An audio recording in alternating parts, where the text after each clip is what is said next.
Pihak majlis mengumumkan kedatangan yang berbahagia, yang berhormat Datuk Hassan bin Muhammad Ali, penceramah jemputan khas kita pada malam ini. InsyaAllah dalam masa terdekat majlis akan dimulakan insyaAllah. Yang berhormat Datuk Dr. Hassan Muhammad Ali, mantan Exco Kerajaan Negeri Selangor, yang juga merupakan Presiden Jati Jalur 3 Islam, Melayu dan Raja-Raja.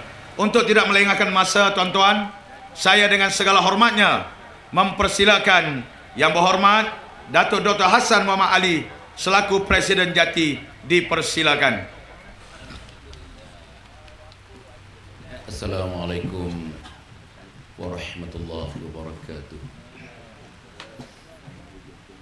Alhamdulillah rabbil alamin. Wassalatu wassalamu ala ashrafil anbiya'i wal mursalin, Sayyidina Muhammadin wa ala alihi wa sahbihi wa dhurriyyatihi ajma'in. Subhanaka la ilma lana illa ma 'allamtana innaka antal alimul hakim. Wala hawla wala quwwata illa billahil aliyyil azim. Qala rabbi shrah li sadri wa yassir li amri wahlul 'uqdatam min lisani yafqahu qawli. Qala Allah ta'ala fi kitabil aziz, a'udzu billahi minasy syaithanir rajim. Ya ayyuhalladzina amanu taqullaha haqqa tuqatih wa la tamutunna illa wa antum muslimun. Sadaqallahul azim.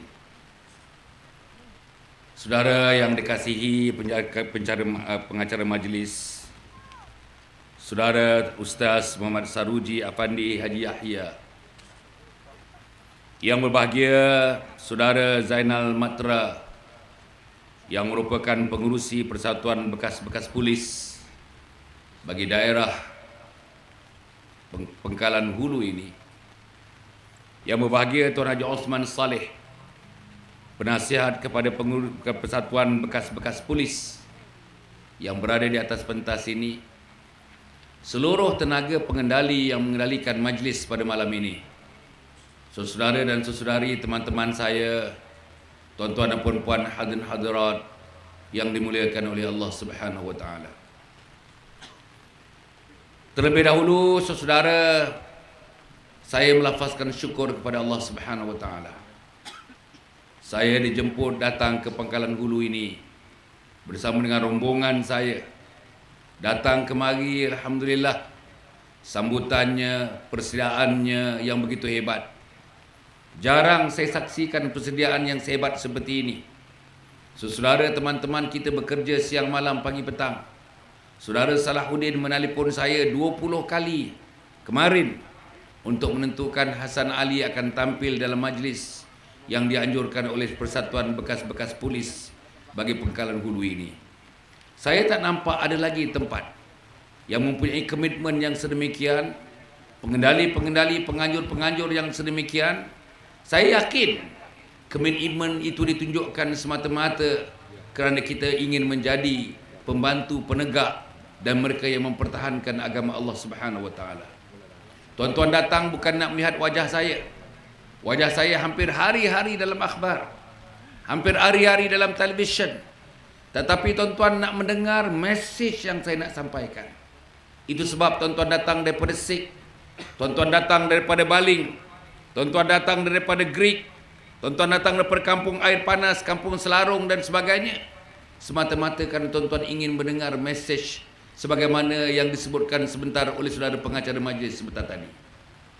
Tuan-tuan dan puan-puan sekalian, dalam keadaan yang sangat lembap ini, jarang saya dah roadshow ni, sudah masuk minggu yang keempat roadshow, tuan-tuan. Menjelajah daripada Perlis sampai ke Johor, daripada Selangor sampai ke Pahang. Alhamdulillah, malam ini kita memilih Pangkalan Hulu ini untuk bertemu dengan tuan-tuan dan puan-puan. Setelah beberapa tempat saya datang ke negeri Perak, Minggu lepas kita datang tuan-tuan dan puan ke Batu Gajah, 15,000 manusia. Jarang saya saksikan kereta yang diparking kiri kanan jalan sepanjang 2 km begitu. Minggu sebelumnya saya berada, tuan-tuan dan puan, di Bukit Gantang. Begitu juga 8,000 manusia di Bukit Gantang. Tempat yang agak jauh daripada orang seperti Pangkalan Hulu ini.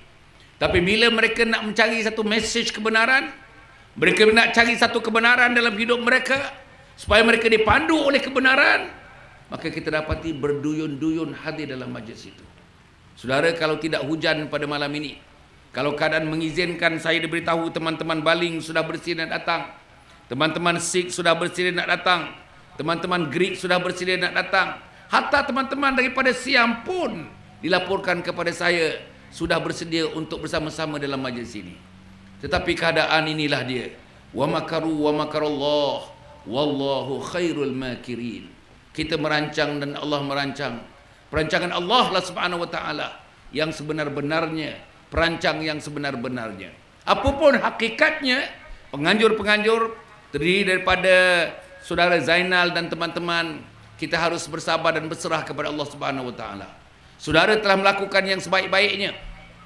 Dari segi persiapan, saudara telah atur kerusi sebanyak-banyaknya di situ. Tuan bina kemah dekat sini. Segala-galanya diatur sedemikian rupa. Tetapi Allah sudah menentukan bahawa hari ini hujan, pada malam ini hujan. Sesungguhnya bagi orang Islam, itu tidak mengganggu pemikiran kita. Apapun ada hikmahnya. Yakinlah saudara, titik-titik hujan yang datang, yang diturunkan, akan menjadi saksi di hadapan Allah Subhanahu wa taala. Hasan Ali datang ke Pangkalan Hulu, tak cukup dengan saksi mata-mata manusia. Allah turunkan titik-titik hujan. Kalau saya ikhlas dan saudara ikhlas, titik-titik hujan inilah yang akan berbicara di hadapan Allah Subhanahu wa taala. Pernah kita datang kemari dengan niat untuk bertemu dengan umat Muhammad di sini, untuk bercerita kebesaran Allah dan memuji kekasihnya Nabi Muhammad sallallahu alaihi wasallam dalam suasana yang masih panas, iaitu suasana kelahiran Nabi Muhammad sallallahu alaihi wasallam. Saudara dan saudari mati sekalian, para ustaz-ustaz dan alim ulama yang datang bersama-sama kita pada malam ini. Saudara-saudara, saya akan memberikan ceramah ini sekitar dalam 1 jam 15 minit. Jam saya sudah menunjukkan pukul 10.35 pada malam ini. Saya hendak saudara-saudara rehat di sana, duduk di sana. Ada yang baju dah basah, ada seluar dah basah, kemungkinan ada seluar dalam pun yang dah basah. Tapi apa pun tuan-tuan dan puan, insya-Allah saya minta tuan-tuan duduk memerhatikan apa yang saya kata.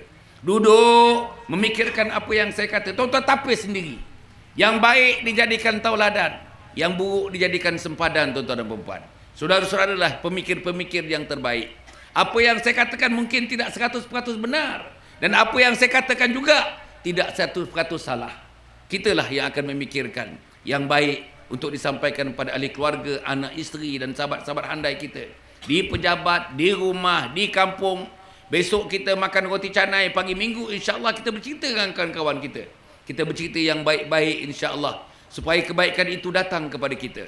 Kita cerita yang tak elok itu akan datang kepada kita. Mudah-mudahan mengakhirkan hayat kita. Saya sangat gembira tengok Tuan Haji Osman yang bersama-sama dengan kita. Tuan Haji Osman Saleh yang dah berumur 85 tahun ya.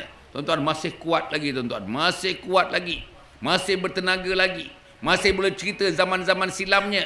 Masih koheren lagi pemikirannya. Masih boleh dapat menggarap masalah-masalah umat yang menimpa kita sekarang ini. Saya makan bersama dengan beliau tadi. Saya kagum, sangat-sangat kagum tuan-tuan dan puan kepada Tuan Haji Osman Saleh bersama-sama dengan saudara Zainal bersama-sama tuan-tuan dan puan, dan saudara Salihuddin yang menghubungi saya tuan-tuan dan puan. Inilah manusia-manusia. Tuan-tuan bayangkan, inilah manusia-manusia yang Allah takdirkan mereka ada di Pangkalan Hulu ini. Mereka merancang dan terus merancang melalui persatuan polis dan berbagai-bagai persatuan yang lain untuk memanggil penceramah-penceramah datang kemari untuk menghidangkan kebenaran kepada tuan-tuan. Yang nak dihidangkan bukan tom yam, yang nak dihidangkan bukan paprit, yang nak dihidangkan bukan pekasam, yang nak dihidangkan bukan ayam kampung goreng, tetapi yang nak dihidangkan ialah kebenaran kepada tuan-tuan dan puan-puan. Inilah dia insya-Allah. Mudah-mudahan para ustaz, para alim ulama yang datang pada malam ini, tak kira parti apa pun, UMNO ke, PAS ke, gerakan ke, yang tidak Muslim itu. Apapun tuan-tuan dan puan, semuanya mencari satu kebenaran. Tapi di atas kebenaran itu ada yang lebih benar daripada yang benar. Inilah yang kita nak fikir. Dalam kita nak mencari kebenaran, ada yang lebih benar daripada yang benar. Tapi kebenaran yang hak ialah kebenaran daripada Allah Subhanahu wa taala. Inilah dia insya-Allah mesej yang saya nak sampaikan kepada tuan-tuan dan puan-puan pada malam yang berbahagia ini. Tuan-tuan dan puan, saya nak memulakan begini. Tajuk malam ini ialah akidah dan kuasa ketiga. Saya nak pergi sedikit kepada akidah ni tuan-tuan dan puan. Sebagaimana yang tuan-tuan tahu, para ustaz, para alim ulama di hadapan saya ini, Islam tertegak atas 3 tiang seri. Tiang seri yang lebih besar daripada 3 itu ialah akidah. Yang kedua ialah syariah. Dan yang ketiga ialah akhlak. Akidah, syariah, akhlak. Saudara, agama lain tak ada begitu. Agama Kristian tak ada tiang seri macam itu. Agama Buddha tak ada tiang seri seperti itu. Saya bukan nak memperkecilkan agama-agama lain, tapi inilah hakikatnya. Agama Hindu tidak ada. Tidak ada tiang seperti itu. Tiang yang saya sebutkan tadi akidah. Sebut tentang akidah, mesti datangnya daripada manusia yang mengucap kalimat asyhadu an la ilaha illallah wa asyhadu anna muhammadar rasulullah. Yang lain yang tidak mengucapkan kalimat itu, kita tidak boleh memakai perkataan akidah terhadap mereka. Yang kedua ialah syariah. Ini pun tak ada dalam agama-agama lain. Peraturan-peraturan yang jelas daripada Allah Subhanahu wa taala yang selalu kita sebut al-ahkamul khamsah, hukum yang 5 itu. Apa dia? Wajibnya, sunatnya, makruhnya, mubahnya, haramnya. Tak ada. Tak ada dalam agama lain. Duduk mencari ilmu, hukumnya wajib. Bawa isteri cari ilmu, hukumnya wajib. Bawa anak cari ilmu, hukumnya wajib. Cari ilmu di masjid di sini, hukumnya wajib.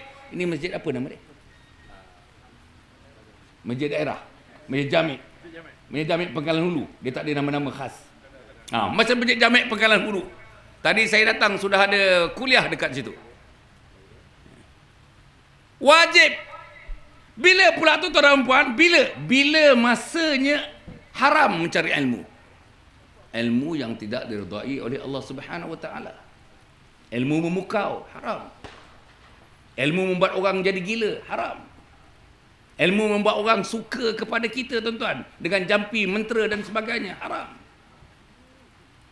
Ilmu yang menyebabkan manusia menderita kerana kita, haram. Ilmu teman-teman yang disebut sebagai bomoh-bomoh yang tidak bersandarkan pada Al-Quran dan Sunnah, haram. Ilmu juga. Bila ilmu menjadi sunat misalnya tuan-tuan dan puan yang disebut oleh para ulama, kita depan dengan majlis ilmu, duduk depan, menatap wajah guru, tidak bertengkar dalam majlis ilmu, tidak tidur dalam majlis ilmu, tidak mengantuk dalam majlis ilmu, tidak menyoal yang bukan-bukan, tidak menyoal kerana kita nak menduga ilmu orang yang memberi ilmu. Macam-macam tuan-tuan. Yang ini ada hanya dalam Islam. Yang ketiga ialah akhlak. Masalah besar yang menimpa kita sekarang tuan-tuan dan puan, teman-teman yang ada di stadium sana. Saya ingat kalau kita buat di stadium ceramah ni cantik betul. Memang cantik, menghadap sana. Bukan menghadap sini, menghadap sana. Kita menghadap stadium di sana. Tapi ialah orang kat sini dia punya niat dia besar, impian dia besar. Bagus. Saya suka orang impian besar, berdada besar, berlapang dada besar. Maka dibuatlah di padang yang seperti ini, disusunlah kerusi-kerusi. Tapi Allah Maha Besar, Allah Maha mengetahui apa yang berlaku. Tapi alhamdulillah hujan pun dah nak berhenti dah ni. Saya yakin orang Greek pun dah boleh datang, orang Sikh pun dah boleh sampai, orang Baling pun tuan-tuan dan puan, alhamdulillah. Yang daripada Kuala Ketil pun dah boleh datang, yang daripada Kupang pun dah telah datang. Saya menyebutkan dalam masalah akhlak tadi. Akidah, syariah, akhlak. Kita sedang berada dalam satu situasi yang akhlak menjadi pokok masalah besar. Ambil akhlak anak-anak kita saja. Saya nak tanya tuan-tuan, saya telah bertanya tuan-tuan sejak 38 tahun yang lalu. Tiap-tiap kali saya bersyarah, kuliah maghrib ke, kuliah subuh ke, saya bertanya. Saya nak bertanya tuan-tuan, teman-teman di Pangkalan Hulu ini. Bila hari terakhir 7 orang anak tuan-tuan? 5 orang tinggal di rumah bersama dengan kita. Yang besar umur 23 tahun, yang lain dah kahwin tinggal di luar daripada rumah. Yang kecil sekali berumur 7 tahun yang bongsu. Bila tuan-tuan dengar ucapan terima kasih yang dilafazkan oleh anak-anak dengan memandang muka ibu jauh-jauh, memandang matanya dalam-dalam, pandang dengan senyum kepada ibu. Ibu, terima kasih atas khidmat ibu hari ini. Bila? Saya nak tanya orang atas pentas ni, tak payah jawab dalam hati saja. Bila? Bila seorang suami yang dah kahwin 38 tahun, saya dah kahwin 38 tahun. Bila seorang suami yang dikhidmati oleh isteri, bajunya dibasuhkan oleh isteri, pakaiannya dilipat oleh isteri, bajunya digosokkan oleh isteri. Nak kerja, baju diletakkan atas katil, seluar diletakkan atas katil, stokin diletakkan atas katil. Balik, dibuatkan kopi, digorengkan goreng pisang. Malam, dimasakkan, bersama-sama menonton TV, gelak bersama-sama, ketawa bersama-sama. Dan malam, isteri kita pula, saudara-saudara, memberikan khidmat yang termurni dalam hidup insan. Saya nak tanya, isteri-isteri yang hadir pada malam ini, bila perempuan terakhir mendengar perkataan terima kasih daripada mulut suami, yang ikhlas tulus daripada hati mereka dengan memandang mata puan-puan dalam-dalam dengan senyum, terima kasih ma atas khidmat yang diberikan kepada abang. Allah lah yang balas khidmat tersebut. Bila? Ini akhlak.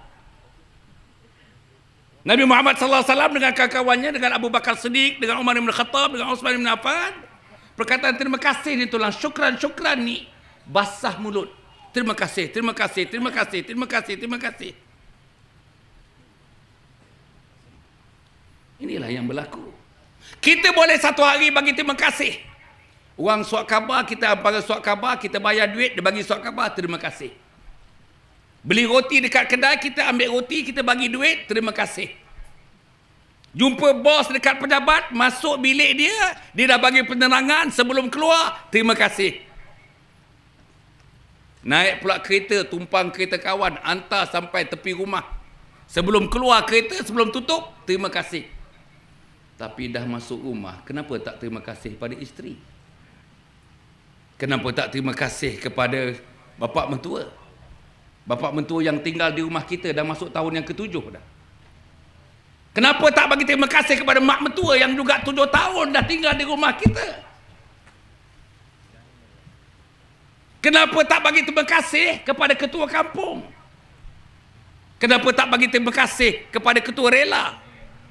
Kenapa tak bagi terima kasih kepada ketua polis dan anggota polis? Cerca polis, ada kata polis tu anjing. Tuan-tuan bayangkan. Di mana akhlak? Saya heran tuan-tuan, di mana akhlak? Pasal saya ni motivator. Saya ni mengajar. Mana akhlak? Bayang tuan-tuan, biasa kita dengar polis anjing, seru anjing. Masya-Allah. Saudara, mereka banyak mati waktu darurat dulu, sempadan betung ni. Nah, kita kena fikir ni.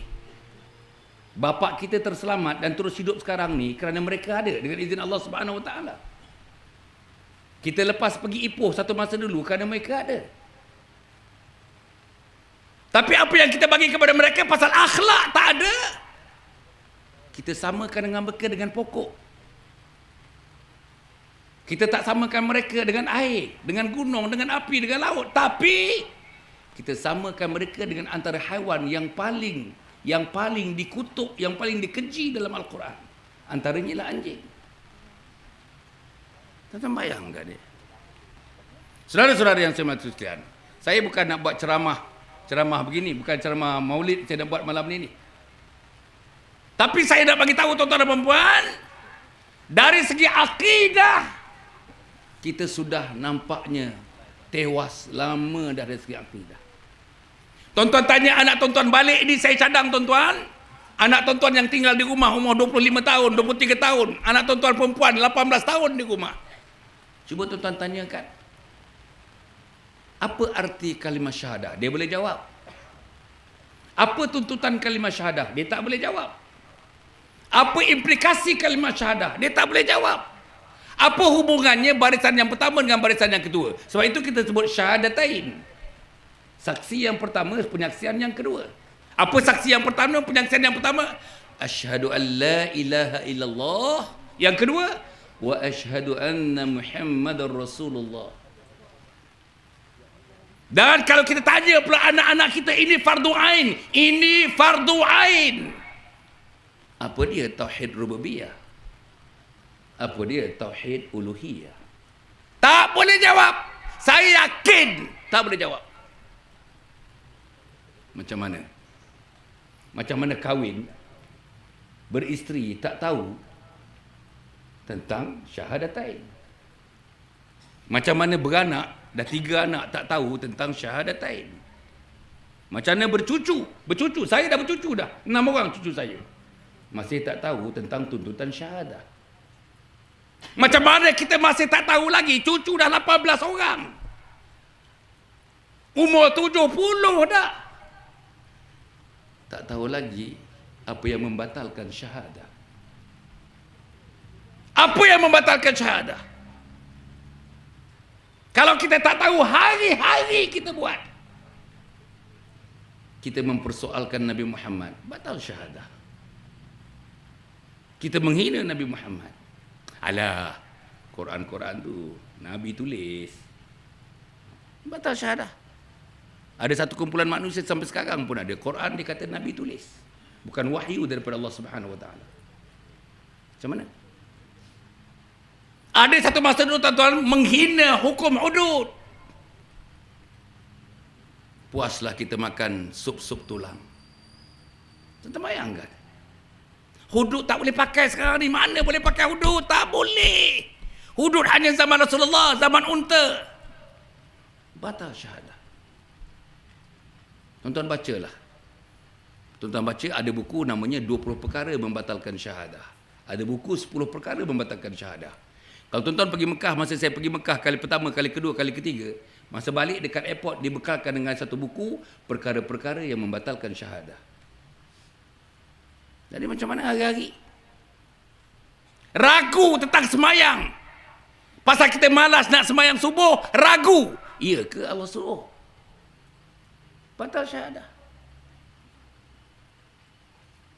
Bayang tuan-tuan ya. Sebab itu saudara, kita dalam hidup ini bila syahadah dah tak jaga. Nanti saya nak pergi kepada, saya mula-mula ini masih introductory ya, masih pembukaan. Belum, masih mukaddimah lagi. So saudara, kita malam ni nak membincangkan akidah dan kuasa ketiga. Apa jadi kalau akidahnya lemah, syahadahnya syariahnya lemah, akhlaknya lemah? Inilah Allah sebut dalam Quran. Bismillahirrahmanirrahim. Walaqad dhara'na li jahannama katsiran minal jinni wal ins. Lahum qulubun la yafqahuna biha, wa lahum a'yunun la yubsiruna biha, wa lahum adhanun la yasma'una biha. Ulaika kal an'am bal hum adall. Ulaika humul ghafilun. Tuan-tuan ya, Allah dah menelah kita ni. Dah tak hujan dah, boleh buka payung dah kot. Dah tak hujan dah, boleh tak hujan dah. Dah tak hujan. At least saya tak basah lah. Alhamdulillah dah tak hujan, bagus. Kita akan tamatkan nanti tuan-tuan, kita tengok macam mana. Kalau tuan-tuan tahan sampai 11.45. Kalau tuan-tuan tahan sampai 11.50. Kalau tuan-tuan betul-betul tahan sampai pukul 12. Kalau tuan-tuan tahan juga, saya akan balik tepat pukul 12.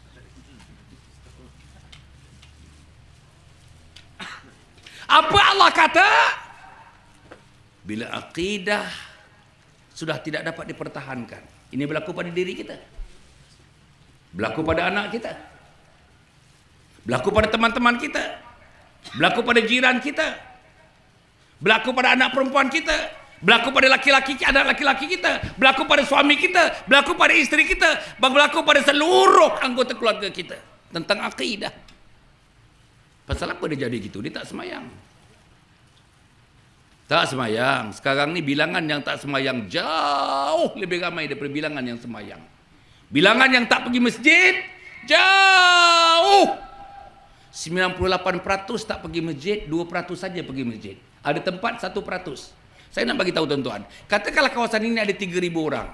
Yang datang subuh besok bukan 30 orang tuan-tuan, 15 orang.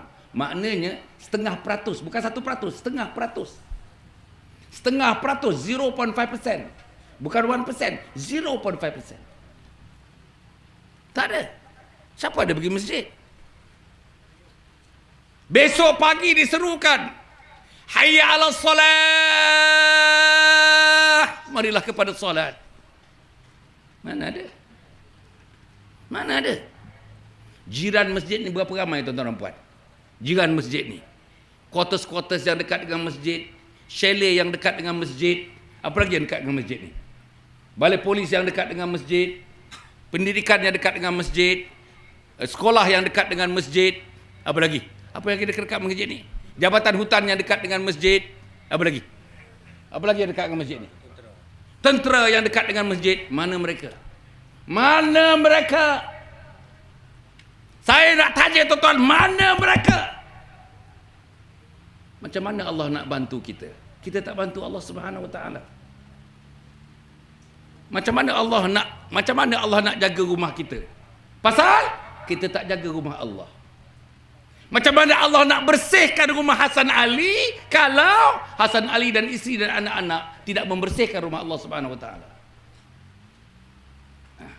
Macam mana Allah nak memuliakan, menaikkan taraf rumah Hasan Ali kalau Hasan Ali bersama isteri dan anak-anak tidak memuliakan rumah Allah Subhanahu Wa Taala? Kita kadang-kadang tuan-tuan pergi ke Tapah tu. Tapah itu ialah persinggahan yang paling popular, orang nak ke utara, orang nak ke selatan. RNR Tapah. Paling strategik. Macam mana pun daripada Kuala Lumpur, sembahyang Zuhur dekat Tapah. Daripada Perlis Alustar nak ke selatan, sembahyang Zuhur dekat Tapah. Tuan-tuan tengok berapa yang sembahyang, berapa yang tak sembahyang. Jambu dibeli, sembahyang tidak. Air besar dibuang, sembahyang tidak. Air kecil dibuang, sembahyang tidak. Tuan-tuan cuba tengok. Berapa orang yang ada di surau Tapah itu? Bandingkan kereta yang banyak. Dekat 500-600 kereta. Berapa orang yang di surau? Yang ada di surau pun saya perhatikan. Ada 15 orang sembahyang bersendirian. Tak tahu nak sembahyang ikut imam tuan-tuan. Umur dah 70 pun masih sembahyang bersendirian. Tak tahu nak jadi masbuk. Tak tahu. Malulah tuan-tuan. Malu dengan cucu. Memang tak tahu. Tuan-tuan pergi masjid besok maghrib. Pergi masjid besok maghrib. Dia masuk kemudian, imam dah masuk rakaat yang kedua. Dia tak dapat rakaat yang kedua sebab tidak rukuk bersama. Lepas tu, imam bagi salam, dia bagi salam. Tahu tak dia nak sambung selepas itu macam mana? Tak tahu, saya yakin. 10 orang tak tahu. Saya ulang balik. Imam dah masuk rakaat yang kedua. Dia masuk tak dapat rakaat yang kedua. Sebab dia tidak rukuk bersama dengan imam. Imam bagi salam masa rakaat yang ketiga. Lepas itu, apa dia nak buat? Dia tak tahu. Inilah yang berlaku tuan-tuan. Saya nak menggambarkan tentang ilmu ya. Cetek betul tuan-tuan. Macam mana ilmu agama nak ikut imam pun tak tahu. Macam mana nak pimpin anak? Macam mana nak pimpin isteri? Macam mana sesekali nak tunjuk dengan mak mertua, bapak mertua sesekali balik kampung? Inilah masalah kita. Sebab itu tuan-tuan dan puan, masalah kita tentang hukum hakam, tentang syariat lagi masalah besar. Lagi masalah besar. Tuan-tuan akan saksikan di kawasan mana-mana pun. Mana boleh anak perempuan kita naik motosikal, pakai baju lengan pendek. Bertudung tuan-tuan, bertudung, pakai baju lengan pendek. Seluar jeans seketat-ketatnya. Bawa maknya di belakang. Mana boleh? Mana boleh? Apa hukumnya? Apa hukumnya pula? Anak dan maknya pun tak tutup aurat. Mak dah 56 tahun. Anak yang bawa motosikal 23 tahun. Bapaknya 53 tahun. Macam mana? Hari-hari depan kita, anak kita. Anak kita keluar rumah, kita ada perhati, kita perhati dia keluar. Dia keluar anak perempuan, pakai jeans, dia pakai t-shirt lengan pendek yang belah sampai nampak belahan-belahan dadanya. Kita tak tegur pun. Mak tak tegur, ayah tak tegur. Macam mana? Apa hukumnya? Ini hari-hari berlaku, tuan-tuan. Hari-hari berlaku. Kita makanlah kita di mana-mana. Banyak Pangkalan Hulu ni, banyak kedai-kedai. Kedai tom yang banyak, kedai paprit banyak, kedai orang Siam banyak, kedai orang Melayu banyak. Makan dekat situ, tuan-tuan dan puan. 6.45 kita ajak anak-anak kita sekali-sekali hari Sabtu keluar makan. Makan. Azan dekat sini, tuan-tuan dan puan. Tengah-tengah azan boleh order lagi. Boleh order satu lagi fresh orange. Macam mana? Inilah masalah yang besar. Dan masalah ini, tuan-tuan dan puan, saya nak kaitkan dengan ayat yang saya bacakan ini. Allah mengatakan kita apa? Bila akidahnya sudah tidak ada, syariatnya sudah tidak dapat dipertahan, akhlaknya jelek, kata bahasa Jawa, jelek, maka kita disebut Allah Subhanahu Wa Taala. Kita disebut sebagai al-an'am, sebagai haiwan-haiwan. Ulaika kal an'am, mereka seperti haiwan. Jalan, tuan-tuan, haiwan kaki 4, dia kaki 2. Haiwan makan, dia makan. Haiwan tak sembahyang, dia tak sembahyang. Haiwan makan, dia makan. Haiwan tak ke masjid, dia tak ke masjid. Ada orang Pangkalan Hulu bukan saja tak ke masjid, tak sembahyang Jumaat pun. Ada tak orang Pangkalan Hulu yang tak sembahyang Jumaat? Ada. Pastinya ada. Macam mana? Haiwan tak sembahyang Jumaat. Jadi macam mana? Macam mana hukum Allah Subhanahu Wa Taala? Sebab itu, saudara, Allah namakan kita ulaika kal an'am. Bukan saja Allah kata ulaika kal an'am, mereka itu seperti binatang ternak. Haiwan, binatang ternak. Bahkan Allah cabar lagi kita, balhum adall. Mereka lebih hina daripada binatang ternak. Bayang, tuan-tuan, suami binatang ternak dalam rumah, isteri binatang ternak dalam rumah, anak binatang ternak dalam rumah. Bayang, binatang ternak buat nasi goreng. Binatang ternak yang lain makan rumput, binatang ternak yang lain makan lettuce, makan yalah, lettuce lah. Kita buat nasi goreng. Binatang ternak di rumah kita, tuan-tuan dan puan, buat nasi dagang. Binatang ternak di rumah kita buat mi Jawa. Macam mana tu?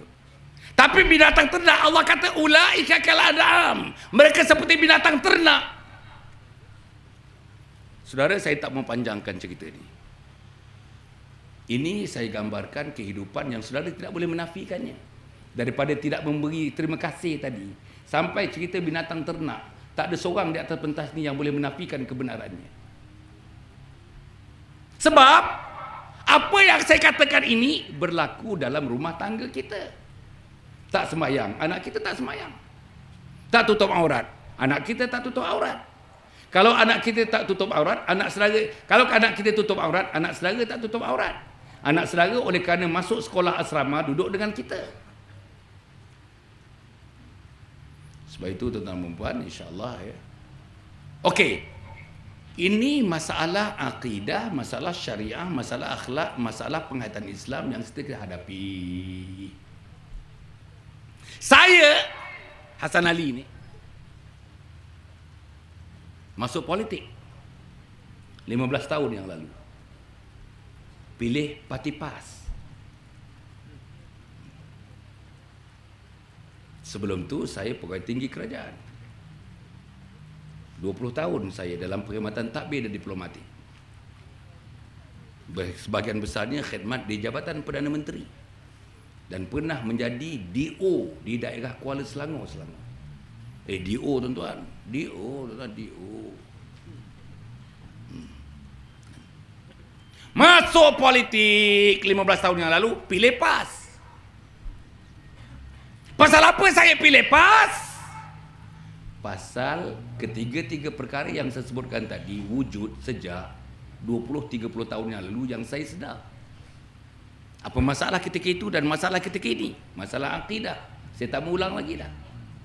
Apa masalahnya? Masalah syariah. Apa masalahnya? Masalah akhlak. Jadi antara parti yang saya nak pilih, mestilah parti yang memperjuangkan akidah, syariah dan akhlak. Dengan sendirinya saya memilih Parti Islam se-Malaysia PAS. Pasal apa saya pilih PAS? Saya rasa teman-teman PAS pun ramai kat sini. Saya memang nak beritahu saudara, memang nak share, nak kongsi dengan teman-teman saya dalam PAS. Saya sudah diceraikan daripada PAS dengan talak 3. Nak rujuk balik kena Cina buta.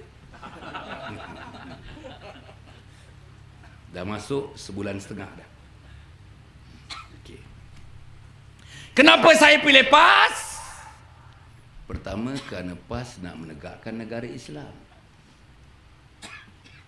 That was the very idea, the very ideal of which I decided to join PAS.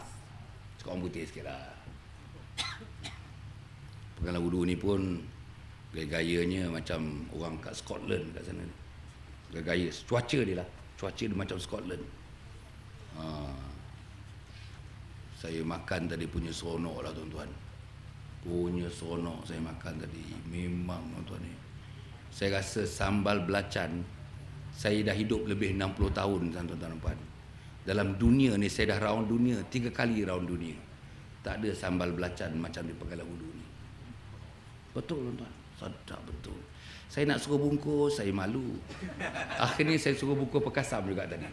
Hilang kemaluan saya.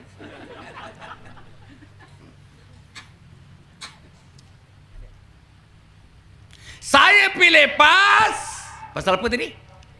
Pasal apa? Pasal PAS termaktub dalam buku-buku PAS, dalam buku-buku kecil PAS, dalam perlembagaan PAS, nak menegakkan masyarakat Islam, negara Islam atas dasar Quran, Sunnah, Ijma' dan Qiyas. Kita buka lah perlembagaan PAS.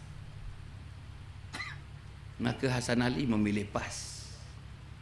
Yang kedua, pasal apa saya masuk PAS? Dalam PAS, di bawah perkataan PAS tu, yang popularnya ada satu dipanggil tagline. Tagline-nya ialah kepimpinan ulama. Tu saya masuk PAS tu.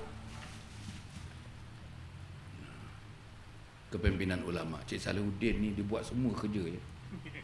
Panggil saya pun dia, telefon saya pun dia, angkat sampah pun dia. Yang kedua, sebab saya, teman-teman PAS yang hadir ni, ramai tu, saya tengok ramai. Yang tepi jalan kat sana tu, yang datang pun tidak, tak datang pun tidak tu, orang PAS tu. Yang kedua, pasal apa saya masuk PAS? Pasal ada tagline, TAGLINA, punya tagline namanya kepimpinan ulama. Saya ni sekolah sekular. Daripada awal sekolah Inggeris. Saya belajar di Amerika Syarikat 7 tahun setengah. Buat ijazah lanjutan master's degree di University of Pittsburgh, Pennsylvania, Amerika. PhD saya di University of Wisconsin, Amerika Syarikat. 7 tahun setengah. Saya tak ada guru agama ketika itu yang mengajar saya. Profesor-profesor saya bukan Islam. Sebagainya Yahudi. Sebagainya Yahudi, tetapi saya tidak pula meminta masyarakat dunia tolong Yahudi untuk jaga keselamatan Yahudi. Tak ada.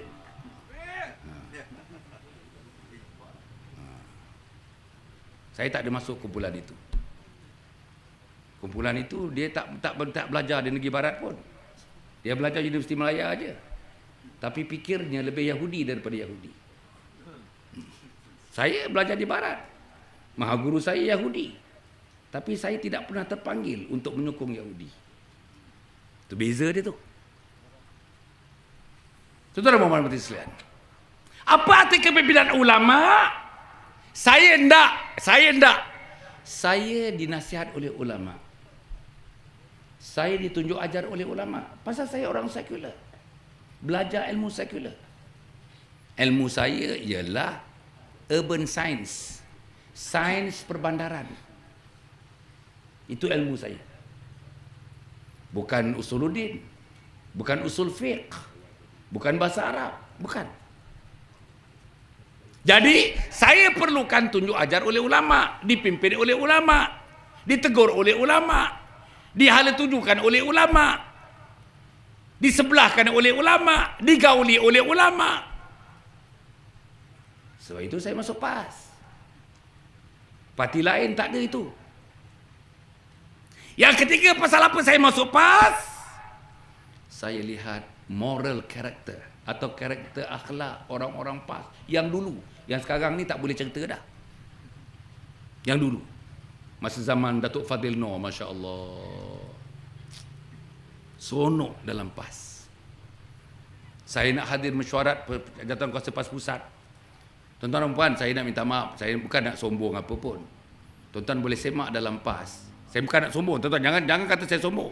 Pasal yang bercakap ni tuan-tuan kena tahu siapa dia, kan siapa dia? Maknanya dalam PAS siapa saya? Saya jadi naib presiden PAS, naib presiden 6 tahun berturut-turut. Masa saya 3 tahun dalam PAS, baru 3 tahun naib presiden. Rekod saya dalam PAS adalah yang paling laju daripada ahli biasa menjadi naib presiden dalam masa 3 tahun.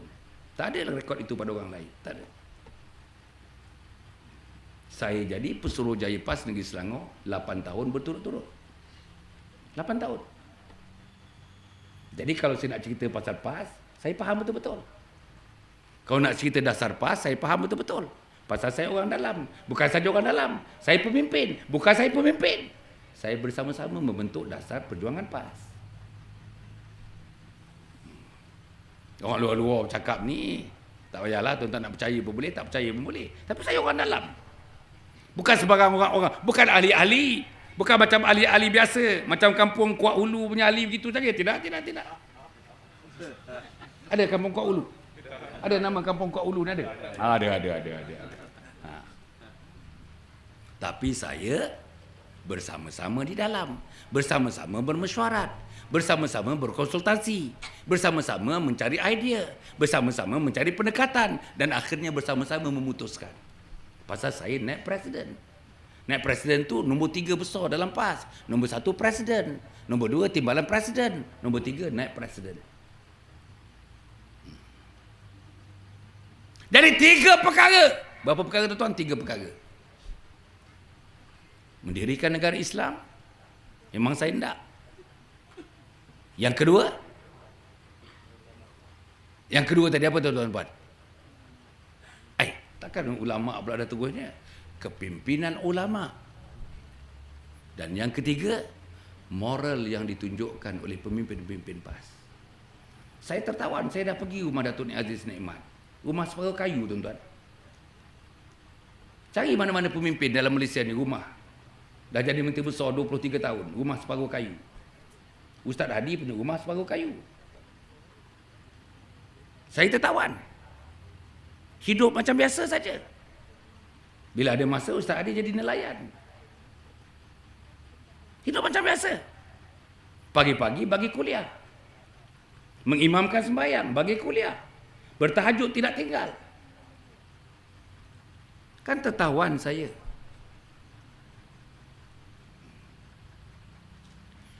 Saudara, keadaan ini berubah. Ini yang saya tak tahan ni. Yang jelasnya mulai tahun 2008. Sebelum itu pun dah ada perubahan.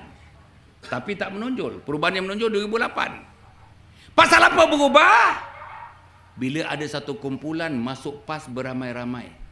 Yang saya namakan kumpulan parasit. Tuan-tuan nak kata pelesit pun boleh. Tapi parasit. Parasit ni macam pokok tumpang-tumpangan. Pokok kecil tumpang pokok besar. Akhirnya dia sedut nyawa pokok besar. Pokok besar pun mati. Pokok kecil ni jadi pula mengatasi pokok besar. Itu parasit.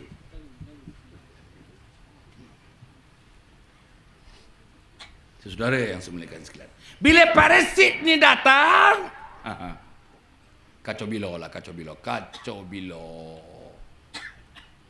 Apa kacau bilonya? Negara Islam yang diperjuangkan, tuan-tuan, perjuangkan 60 tahun diperjuangkan negara Islam. Akhirnya tinggal berbalam-balam. Tuan-tuan tahu berbalam-balam? Nampak jelas tapi tak jelas, nampak tak jelas tapi jelas. Akhir-akhirnya dengan pengaruh parasit tak jelas langsung. Tu. So, saudara, atas pengaruh parasit mempengaruhi ahli PAS. Dulu dalam kepimpinan PAS Pusat, saya sebut pimpinan PAS Pusat, Majlis Syura lain. Kepimpinan PAS Pusat, Majlis Syura tidak dipilih, Majlis Syura dilantik. Ini yang dipilih, yang eksekutif, yang buat dasar, yang melaksanakan dasar, yang implement dasar, bukan Majlis Syura, tetapi jawatan kuasa PAS Pusat. Dulu 70% ahli jawatan kuasa PAS Pusat ialah ulama, 30% kumpulan yang bukan ulama yang saya namakan parasit. Sekarang orang putih kata the reverse is true. Sebaliknya betul. Apa dia sebaliknya? Sekarang ni 70% bukan ulama, parasit, hanya 30% saja ulama. Terbalik. Bila dah 70% yang bukan ulama, perkara ini bertambah teruk, bertambah haru biru bila dia bergabung dengan dua parti yang lain. Parti apa dia bergabung? DAP. DAP nak Islam tak? Tuan-tuan, Pangkalan Hulu, DAP nak Islam ke? Tak mahu.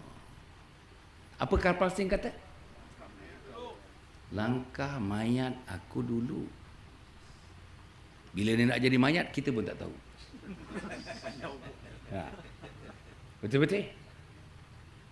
Saya ingat tuan-tuan dan perempuan dengan saya nak ikut sekali langkah mayat ini.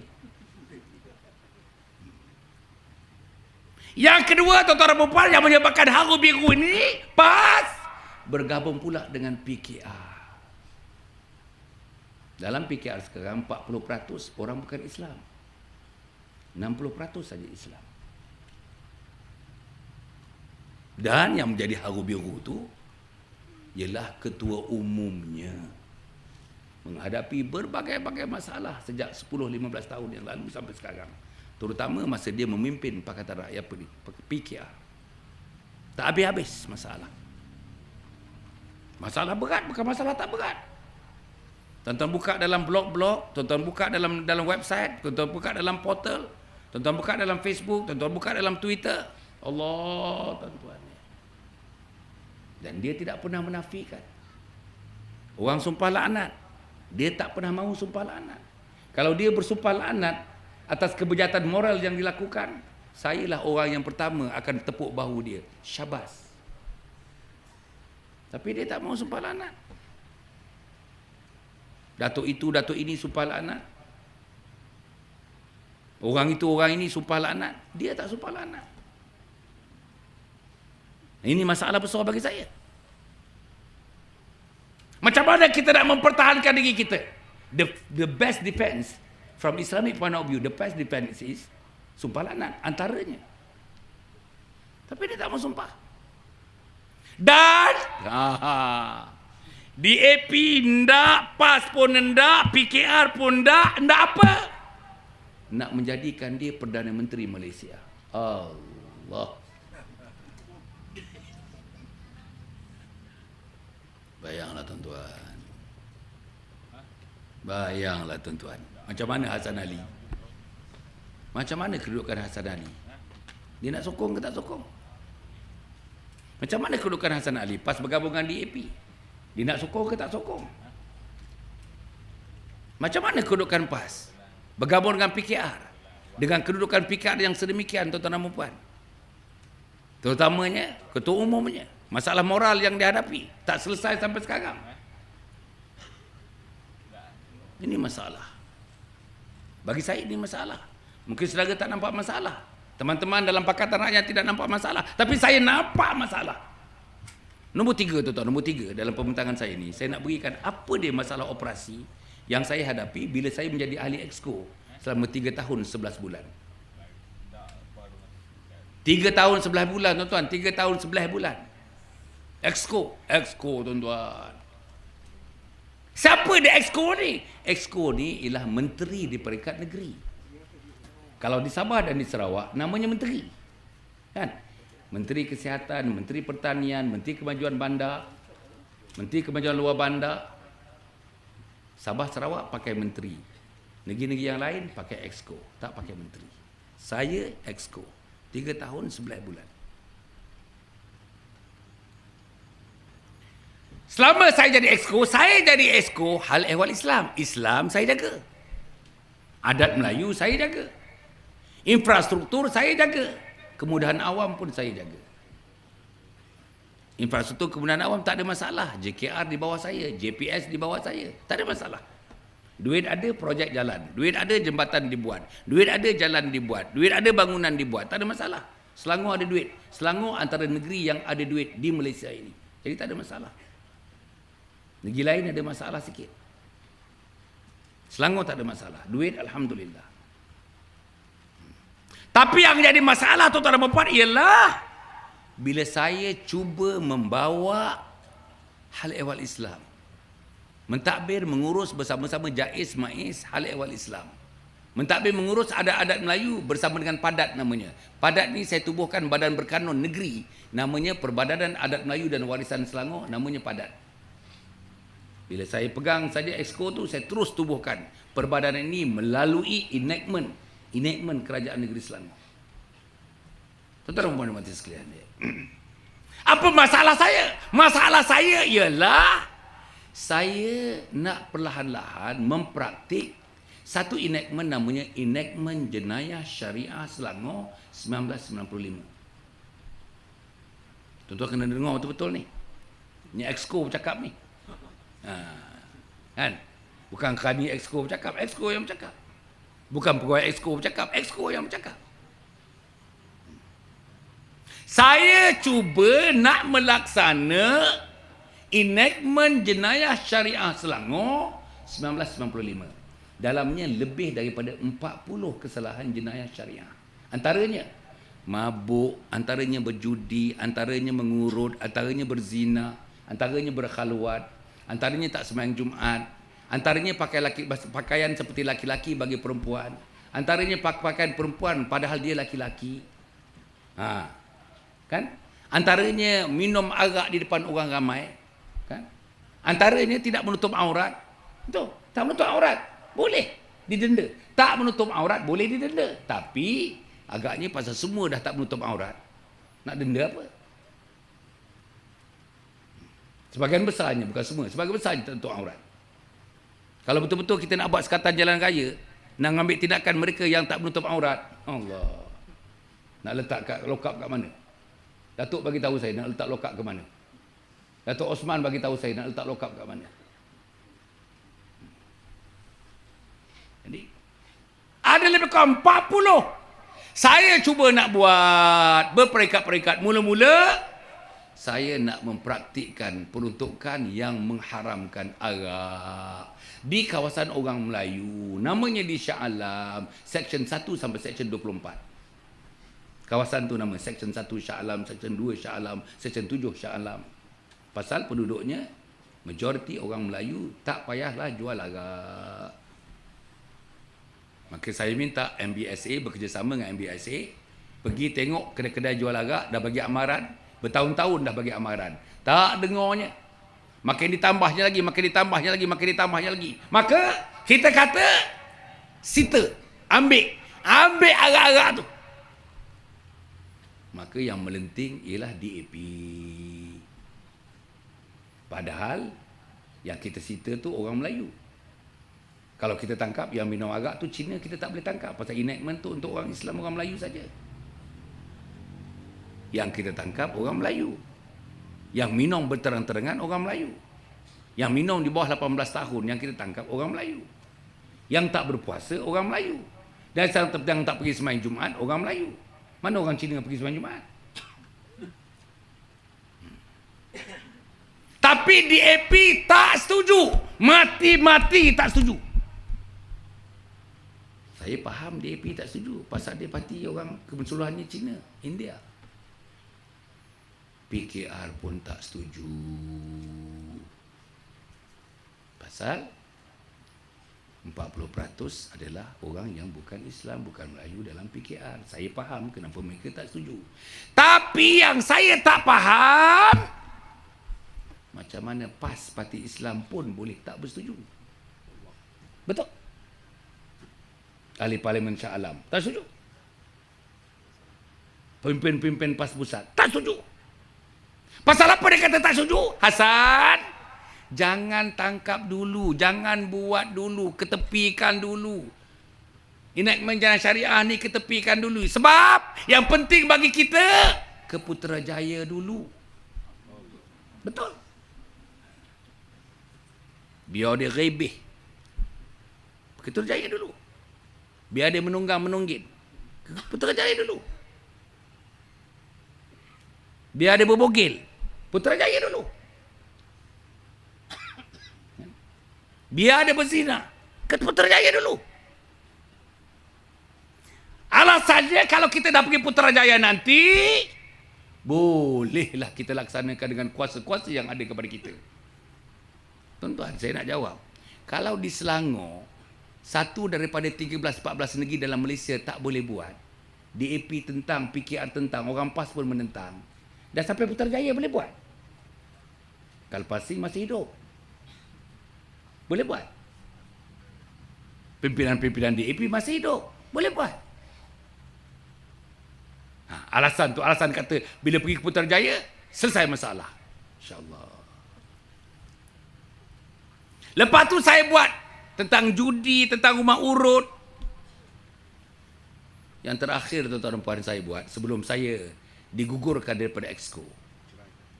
31 hari bulan pagi yang baru ni, 31 hari bulan 1 nak masuk 1 hari bulan 2. Sambutan 31 hari bulan 12. 31 hari bulan 12 nak menyambut tahun baru. Datangnya 1 hari bulan 1 tahun 2012. Apa saya buat?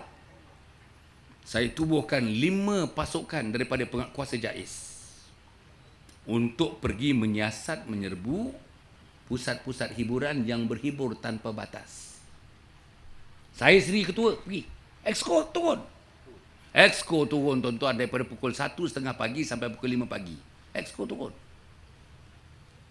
Pergi tuan-tuan sampai kita pergi hotel 5 bintang di Petaling Jaya. 5 bintang. Chalet ni berapa bintang? Saya ingat bulan aja tak ada bintang.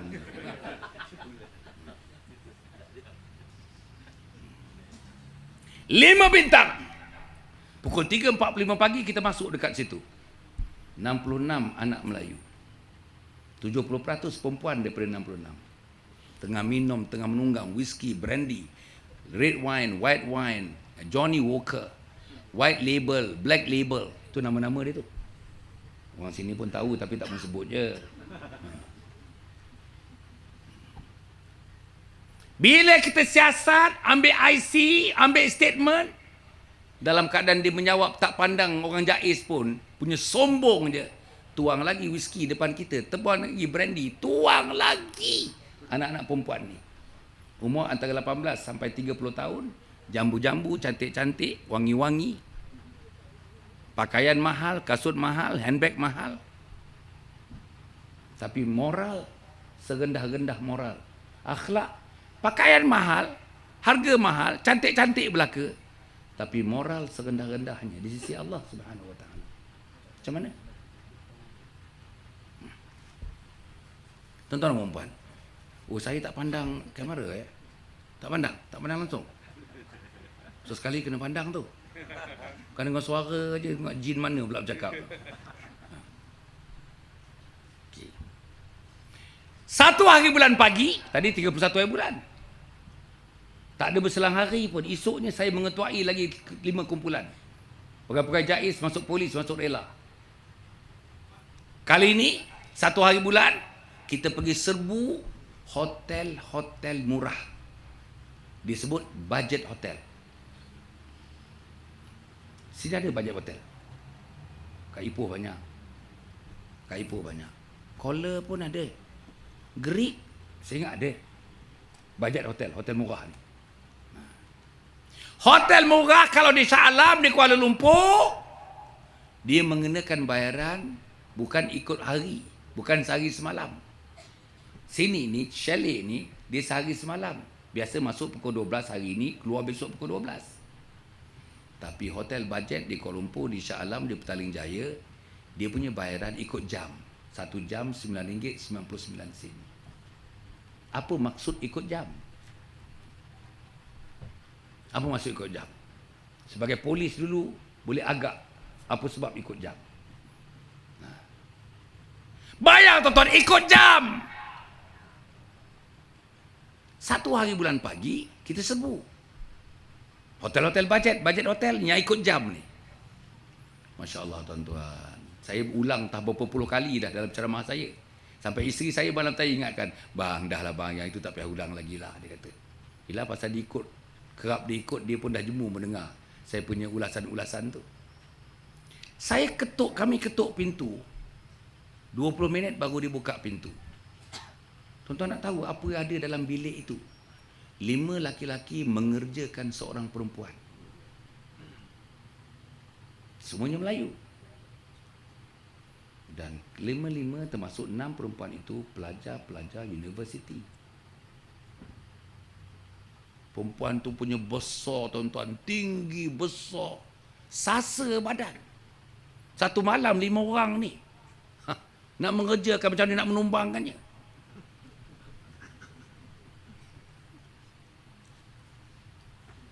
Yang lain, bilik-bilik yang lain, yang lari tak ada seluar dalam, yang lari tak ada spender, sorok, entah kondom, entah di mana. Allah. 90% orang Melayu, 70% pelajar-pelajar pengajian tinggi, pusat pengajian tinggi. Seluruh Selangor kita buat malam tu, 1 hari bulan pagi. Tak salah saya ada 660 couples. Kali 2, 1000 lebih. Bayang tuan-tuan. Itu baru 1 malam. Itu baru beberapa hotel. Bayang kalau kita buat tiap malam. Inilah yang berlaku. Bila saya buat itu tuan-tuan, bila saya buat itu, siapa yang menentang? DAP. Siapa yang menentang? PKR. Siapa lagi yang menentang? PAS. Saya nak seru kepada teman-teman PAS yang hadir pada malam ini. Di mana salah Hasan Haji Ali? Orang kata Hasan Ali tak ikut perintah pimpinan parti. Macam mana nak ikut perintah pimpinan parti? Tak nak Islam macam mana? Kuburkan negara Islam macam mana? Kan? Rasa tak seronok guna perkataan Islam macam mana?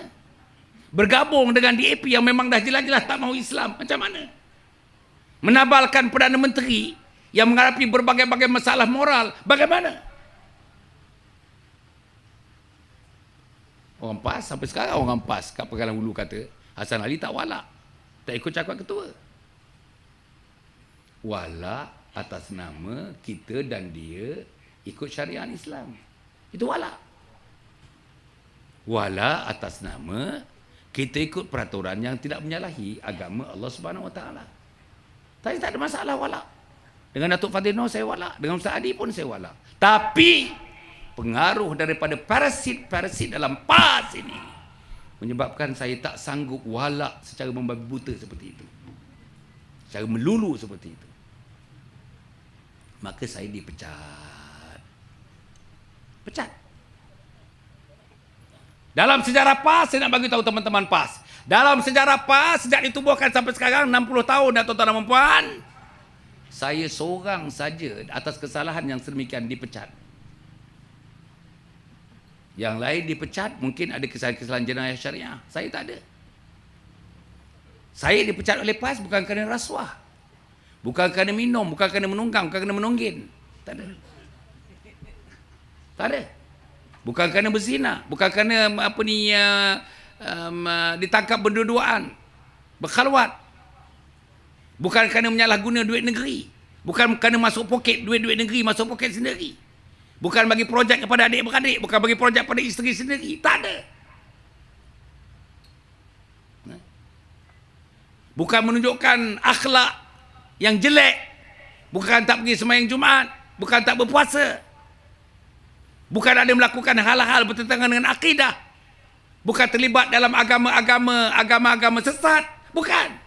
Bukan pengikut Ayah Pin. Bukan. Isteri Ayah Pin meninggal semalam.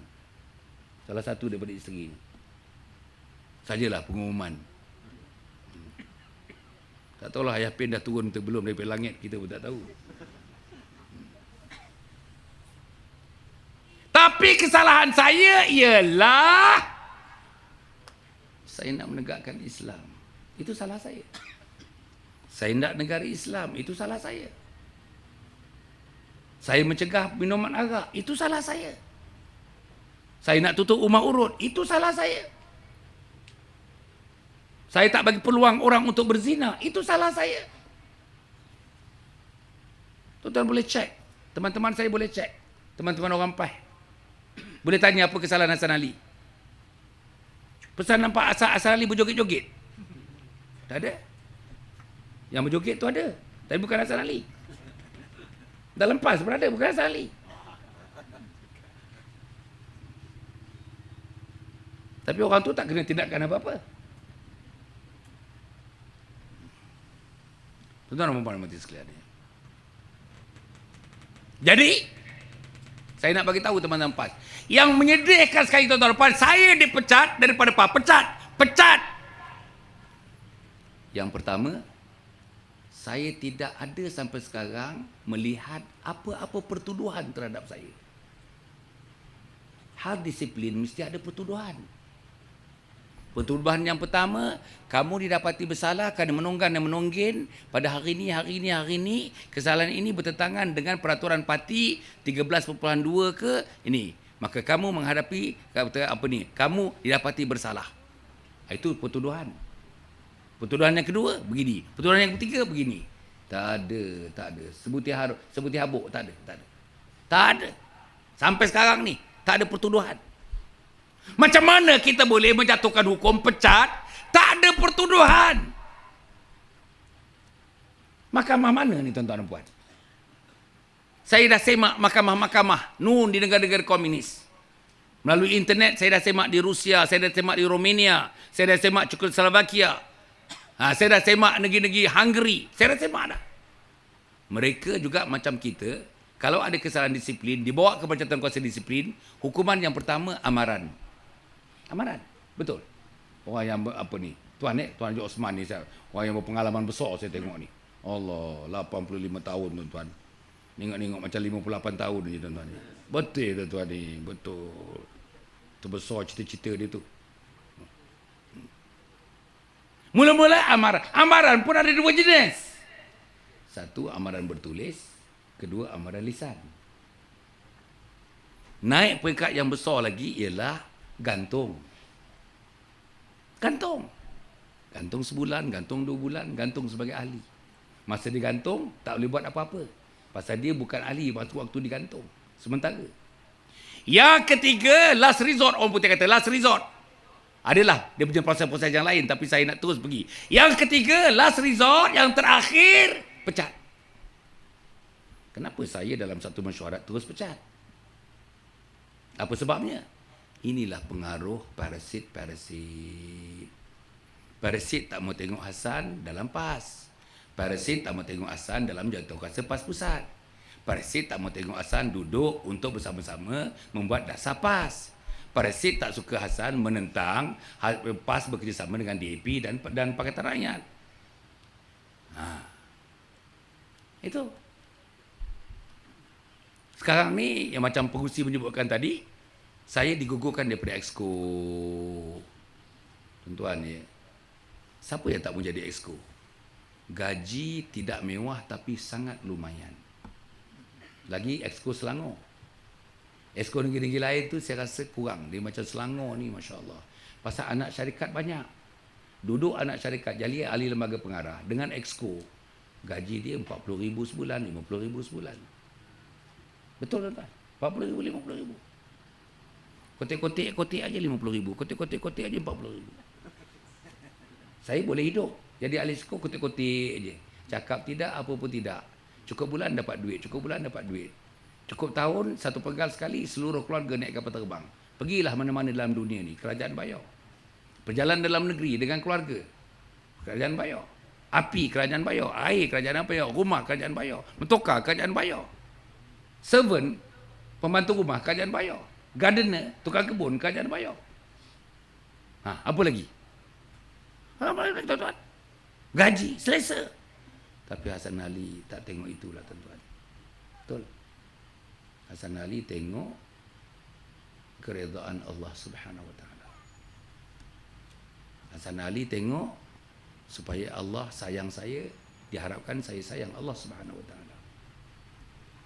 Hasan Ali tak pandang itu, insya-Allah tak ada. Siapa yang tak mau? Tuan-tuan cuba tanya, cubalah tanya orang-orang masuk politik. Nak jadi exco, semua nak jadi exco. Yang tak tahu apa-apa yang macam tikus tu pun nak jadi exco juga. Betul. Semua ada cita-cita nak jadi exco belaka. Pasal menteri. Kan? Exco biasanya, kecuali Hasan lah. Dan teman-teman saya agaknya lain. Tanah dia punya, pasir dia punya, lombong dia punya, tanah sungai dia punya, tanah laut dia punya, pasir sungai dia punya, pasir laut dia punya, keluar lesen taksi dia punya, keluar lesen bas dia punya. Itu yang hebatnya jadi exco ni. Tapi Hasan Ali, tuan-tuan cek lah. 3 tahun 11 bulan, kalau ada tambah 1 inci tanah saya. Tak kisahlah nama isteri saya ke, nama anak saya ke, boleh cek. Boleh cek sendiri. Kalau ada satu tambah kereta. Anak saya punya kereta, tuan-tuan, semuanya Proton Saga. Ada seorang tu pakai Proton Saga yang umurnya dah 23 tahun punya Proton Saga. Anak saya pakai. Anak exco. Cari exco kat Perak ni. Jangan nak pakai Proton Saga. Isteri pakai Proton Saga. Inilah tuan-tuan dan puan. Sebab itu kita ada satu conviction orang putih kata dalam hidup ni. Okey. Jadi saya dipecat dalam PEH dan digogor daripada menjadi exco Selangor. Pasal berjuang untuk menegakkan agama Allah Subhanahu Wa Taala. Poin yang keempat. Poin yang keempat. Sikit lagi ni. Poin yang keempat. Ni. Kuasa ketiga. Apa caranya sekarang? Macam mana nak menyelesaikan masalah akhlak, masalah syariat, masalah akidah, masalah dengan DAP, masalah dengan PKR, masalah dengan UMNO, mana-mana pun masalah. Macam mana nak selesaikan? Satu cara yang kami dah berfikir selama 3 bulan dengan pakar-pakar pemikir. Saya ada pakar-pakar pemikir, tak kurang 15 orang. Siang malam kami duduk bincang, macam mana nak buat, macam mana nak buat, macam mana nak buat. Nak selamatkan umat, nak selamatkan agama, nak selamatkan akidah, nak selamatkan syariah, nak selamatkan akhlak, nak selamatkan generasi yang akan datang, nak selamatkan anak-anak kita di Pangkalan Hulu ni, nak selamatkan anak-anak kita di kampung Kuak Luar ni. Macam mana kita nak buat? Nak selamatkan anak kita di Padang Tamat. Ada kampung Padang Tamat. Bila tamatnya kampung ni?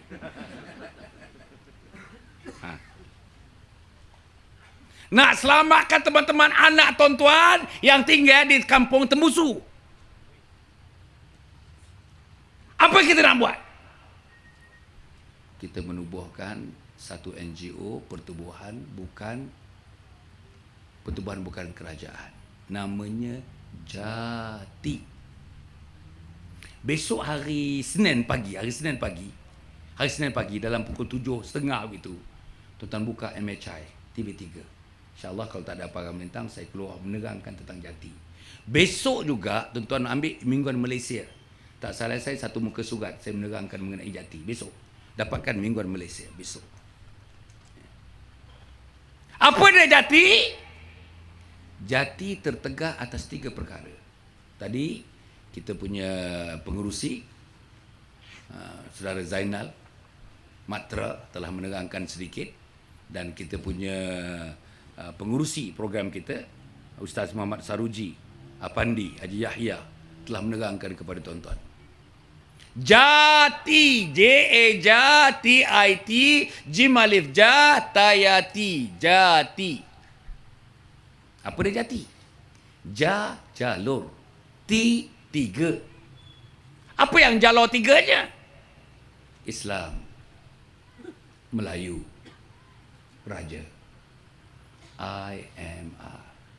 Islam, Melayu, Raja. Islam, Melayu, Raja. Islam, Melayu, Raja. Ada teman-teman dalam PAS tak suka perkataan Melayu tu. Ada beberapa pemimpin dalam PAS anti Melayu, tak suka langsung sebut perkataan Melayu. Bahkan dia boleh herdik kita kalau kita guna perkataan Melayu.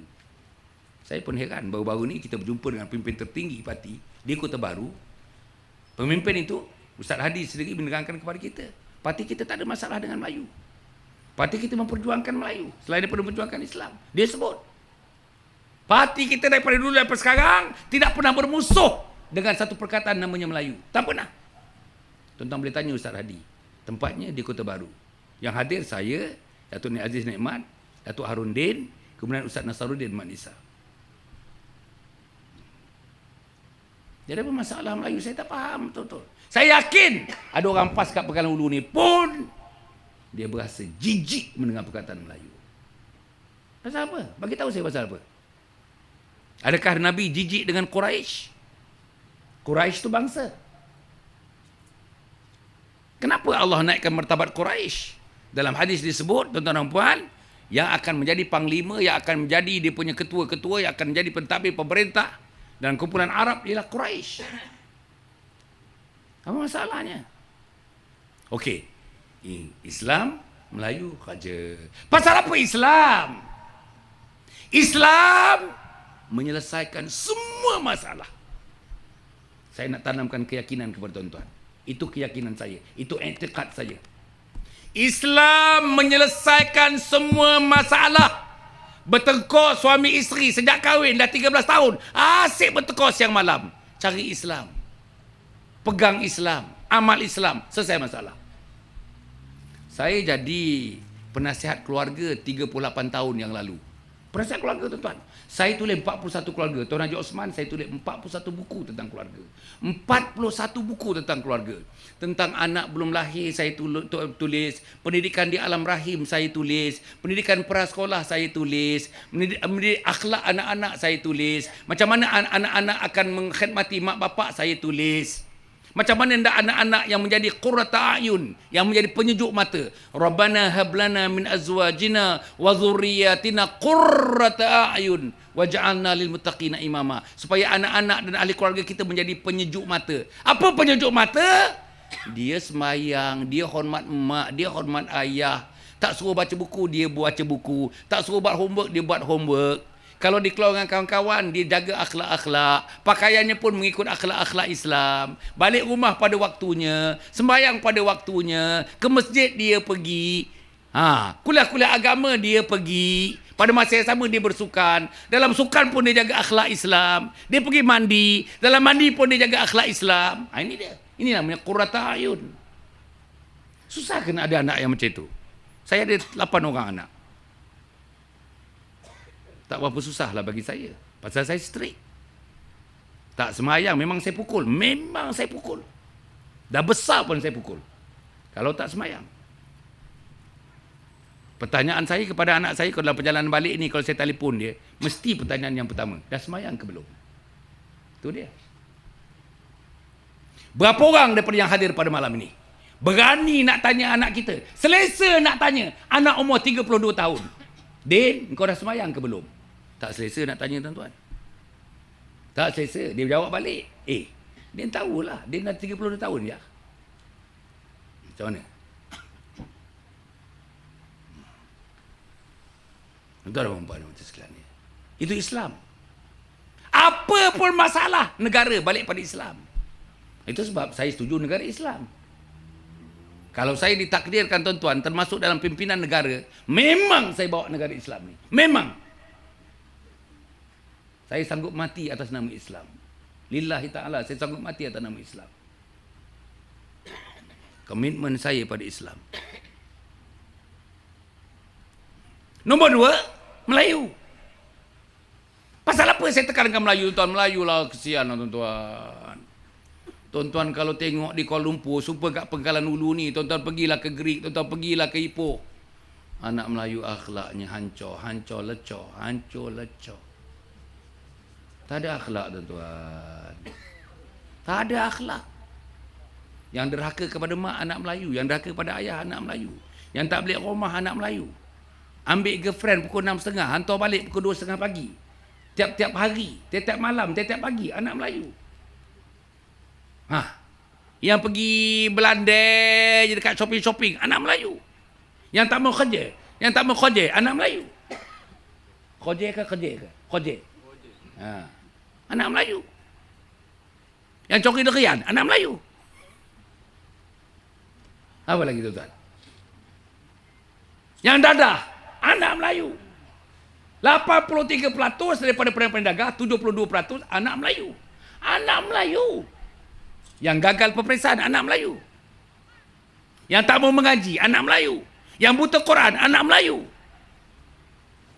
Tak salah ke saya misalnya nak memertabatkan Melayu? Salah ke, tuan-tuan saya? Salah ke? Dalam keadaan orang-orang lain, tuan-tuan nak sekat Melayu, sekat. Mana boleh Hasan Ali, mana boleh dia diam macam tu je. Apa guna Hasan Ali? Rakyat pilih saya, Gombak setia pilih saya jadi adun Gombak setia. Saya adun Gombak setia. Tuan-tuan tahu ke saya ni?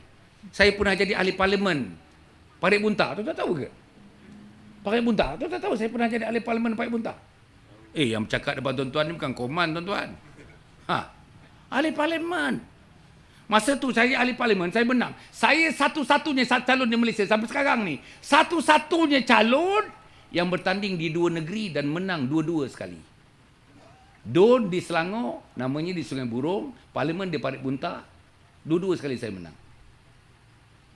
Saya lah. Orang lain ada menang, tapi satu negeri. Saya menang di 2 negeri yang berbeza. Dia. Sebab itu Melayu, saya tidak pertahankan Melayu. Tuan-tuan tembak saya tak tahankan Melayu. Tuan-tuan boleh tembak saya, tapi ada masanya saya tembak tuan-tuan. Saya nak pertahankan Melayu. Bukanlah tembak masanya gunakan senapang, gunakan apa. Bahasa tembak ni. Jangan pula nanti. Kan SB kata, udah. Asal nak menembak pula dah. Bukan. Catatan SB ni kena betul sikit. Yang ketiga, raja-raja. Raja-raja. Pasal apa raja-raja? Tuan-tuan, saya diberi tahu, saya diberi maklum, profesor-profesor universiti mengadakan persidangan-persidangan, cendekiawan-cendekiawan Melayu mengadakan persidangan, mengatakan kalau Pakatan Rakyat menang, mereka bercita-cita menjadikan Malaysia sebagai sebuah republik. Allah. Republik tak ada raja dah, tuan-tuan. Tak ada dah. Republic of Singapore. Tak ada raja dah. Republic of Congo. Tak ada raja dah. German Republic. Tak ada raja dah. Tapi raja-raja Melayu, tuan-tuan dan puan, kalau mereka menang pilihan raya, mereka menang parlimen, dapat 2/3, berjaya parlimen meluluskan untuk menukarkan Malaysia menjadi republik, mereka tak boleh buat kalau majlis raja-raja tidak menurunkan tanda tangan. Itu dia, kat situ dia punya tempat dia. Jangan main. Kena tahu ni, tuan-tuan. Kalau tak tahu macam mana? Tak boleh. Satu lagi, ada artikel 153. Tuan-tuan tahu artikel 153? Apa artikel 153? Ada orang kat belakang, Masya Allah. Kena pandanglah sikit. Dia kata, aku datang daripada jauh, daripada Greek aku datang. Daripada Sikh aku datang. Kau tak pandang aku. Sekarang pandang ni. Saya pandang. Wah, kita pandang dia ambil gambar pula, tuan-tuan. Hebat. Artikel 153 ialah hak istimewa orang Melayu. Ada rancangan cadangan dalam berbagai-bagai bentuk dan cara nak menukar hak istimewa orang Melayu kalau dia menang. Allah. Tetapi Oh, tu berapa harakat tu tuan-tuan. Ternya tu. Tetapi mereka tak boleh buat walaupun parlimen mereka telah meluluskan 2/3 undi mereka dapat. Kalau raja-raja Melayu tidak menurunkan tanda tangan, tak boleh buat. Di sinilah letaknya raja-raja, macam pengurusi Persatuan Polis sebut tadi. Tapi tuan-tuan tak mau pertahankan dia.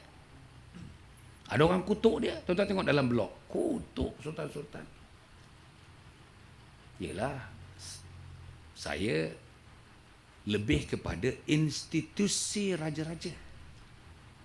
Bukan individu raja-raja. Institusi. Jadi, IMR. I itu apa tuan-tuan? I itu apa? Saya nak dengar. I itu apa? M itu apa? R itu apa? Raja. Raja. Kita sanggup. Raja. Sini raja. IMR. Jati. Jim Alif Taya. JITI. Nak mempertahankan ketiga-tiganya. Tuan-tuan boleh sokong ke tak boleh sokong? Tuan-tuan boleh sokong ke tak boleh sokong? Saya tidak. Dekat sini nanti terus lantik di antara tuan-tuan untuk menjadi ketua, naib ketua dan juga ahli-ahli jati, insya-Allah. Kita akan lancarkan pada 21 hari bulan 2 ini, iaitu hari Selasa pukul 2 petang di Shah Alam. Siapa yang kebetulan nak pergi rumah anak di Shah Alam ke nak pergi rumah anak di Kuala Lumpur, bolehlah bersama-sama. Saya alu-alukan. Ada 1,000 orang dalam majlis perancangan itu. Tuan-tuan dan puan di SACC Shah Alam Convention Center. Tuan-tuan, besok malam tadi siapa ada tengok tuan-tuan? Malam tadi dalam Hello Malaysia. Ada tengok Hello Bernama TV. Ada tengok? Tak ada siapa tengok Bernama TV? Tak ada orang tengok Bernama TV. Astro 502. Sini dapat ke Astro 502? Dapat. Saya lah tu malam tadi. Saya sendiri pun tak tengok. Pasal masalah ni saya bersyarah di tempat kawasan timbalan Presiden PKR, Saudara Azmin Ali, Bukit Antarabangsa. Saya bersyarah di tempat dia malam tadi.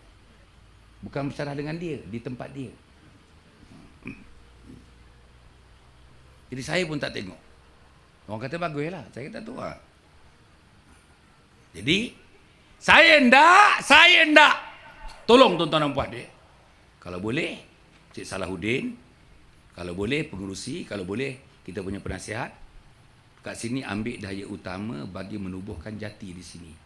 Untuk di Perak, negeri yang mula-mula akan sambut dan akan mengadakan pelancaran selepas pusat melancarkan besok 21 hari bulan, negeri yang pertama di seluruh Malaysia yang menyambut untuk melancarkan daripada dekat negeri ialah Perak.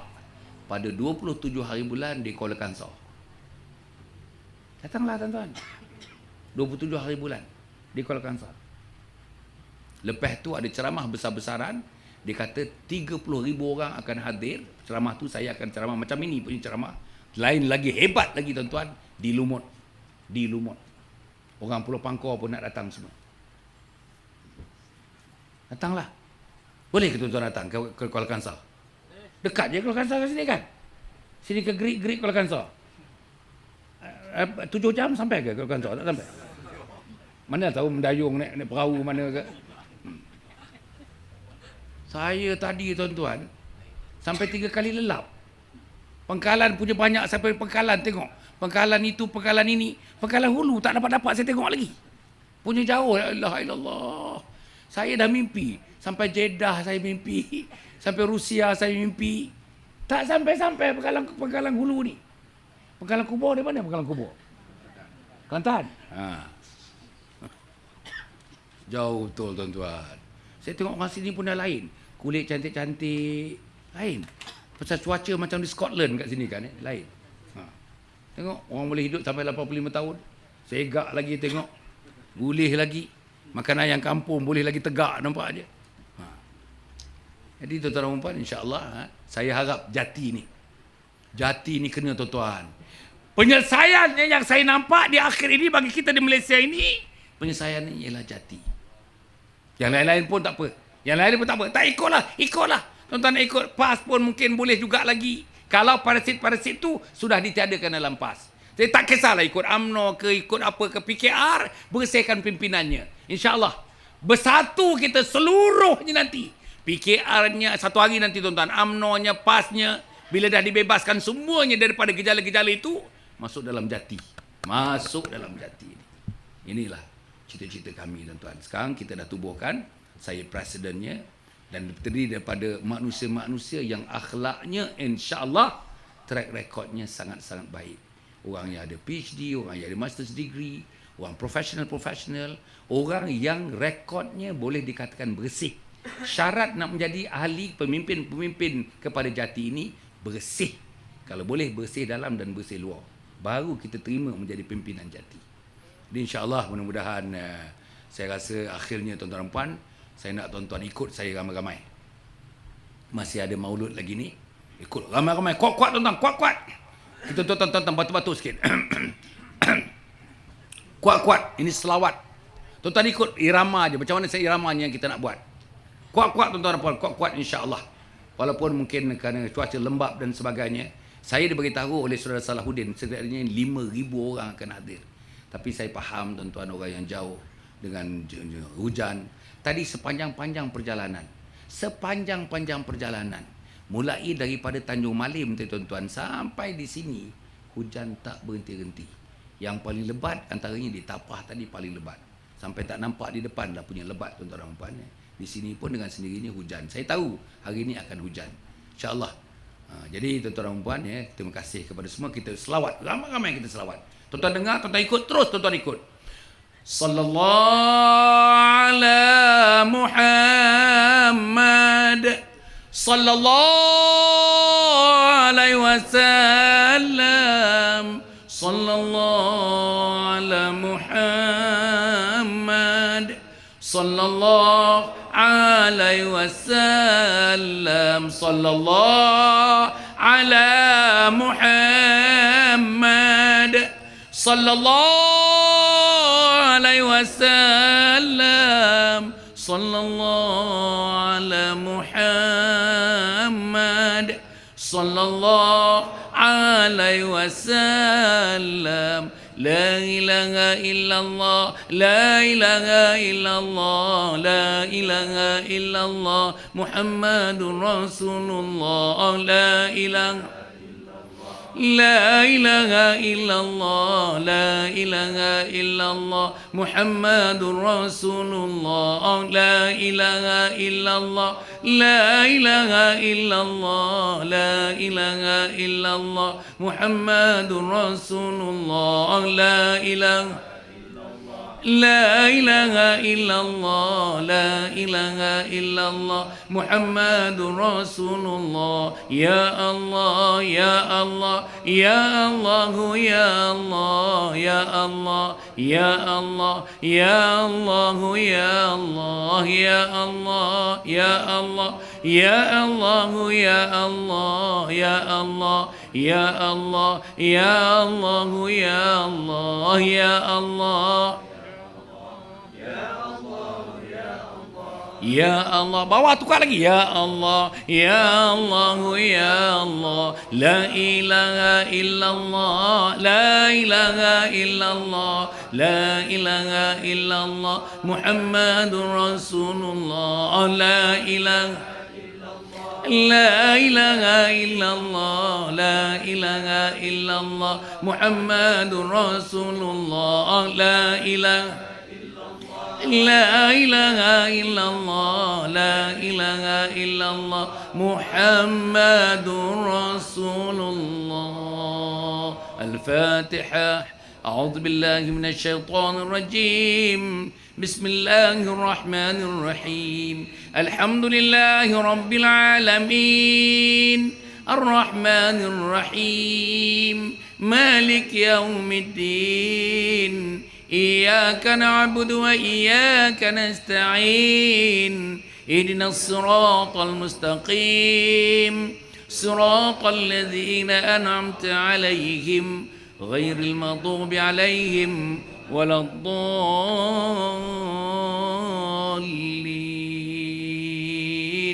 آمين.